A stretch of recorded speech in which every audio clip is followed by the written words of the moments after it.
food, fish.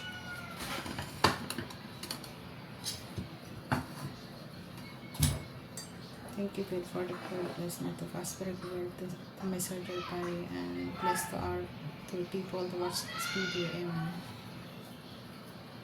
So this one, guys, is very healthy. Of course.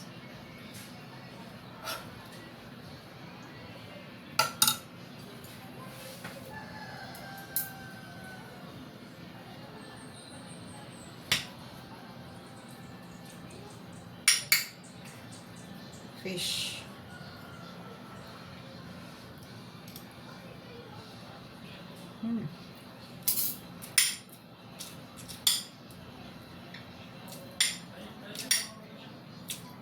Yummy.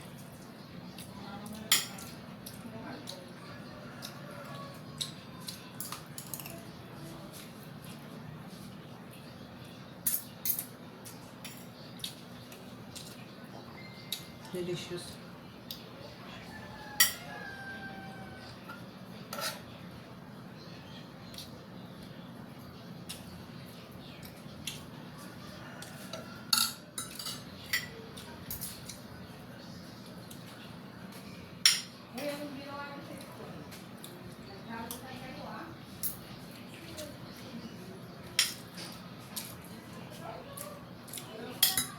People is asked, ano guys, Tagalogin ko na lang. I want to talk Tagalog. Because the one of my friend is asked about yung bato sapdo. Kung paano daw yun. Bubuhay ba ang tao na walang apdo? Sabi ko, oo, nabubuhay ang tao. Pero kailangan, sabi ng doktor ko, kailangan i-remove yung bato sa apdo.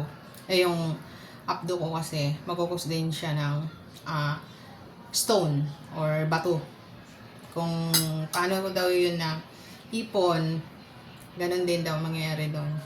Kaya nag-decide yung doktor ko na alisin na lang yung apdo ko. At sa nag-ano naman, paano yun? Paano daw yung panala? Mabubuhay naman tao na walang apdo.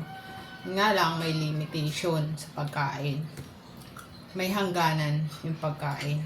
Hindi na kagaya ng dati na pwede mong kainin yung mga fatty food, ganon.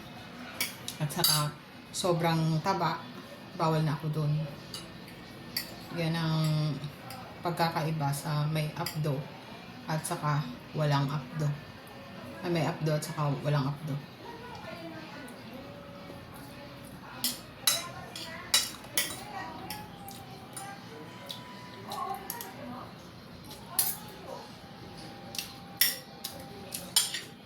So always follow the doctor said. So that's why guys, para maging healthy at maging hindi siya sumakit. Kasi pag nasobrahan ako ng kain, sasakit yung aking tiyan. Kung paano daw na noong hindi ako nagpa-opera, tapos kumain ako ng sobra sa mga bawal. Ganun ang sintomas din ng pagsakit ng aking bato sa yung sintomas ng sakit sa likod ko. Tsaka sa tiyan. Sabi ng doktor ko, may limit. Pwede ako kumain konti-konti lang. Pero yung sobra, bawal ako dun. Mga karne, iwas-iwas ako, lalo na yung baboy. Kasi yung baboy, 3 days yun bago digest sa ating katawan, sa ating tiyan.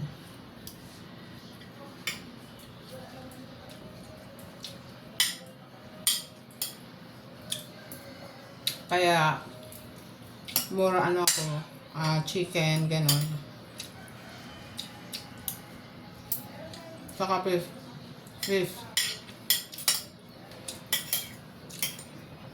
Yummy.